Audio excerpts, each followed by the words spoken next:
zazavavine Andrei azilozano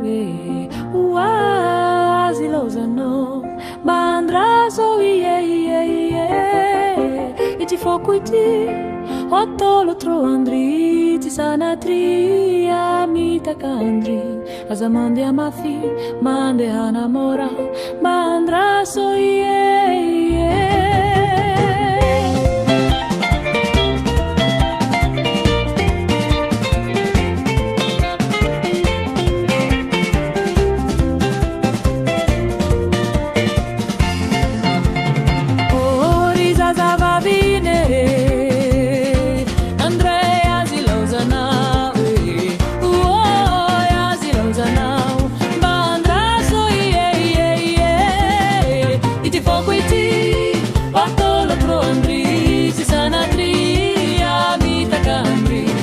Mande amafi, mande anamora, mandraso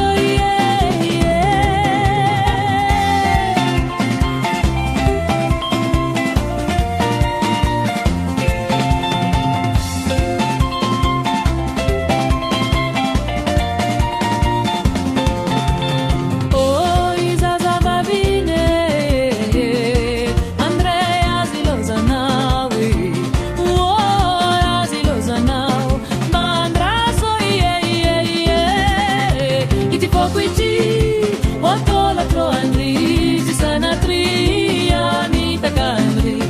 Mande amafi, mande anamora, bandraso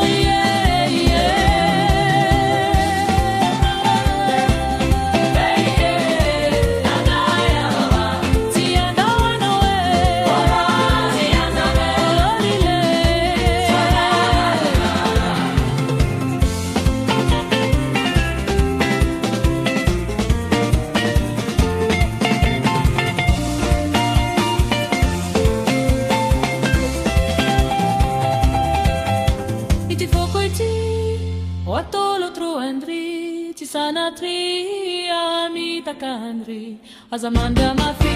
mande anamura, ban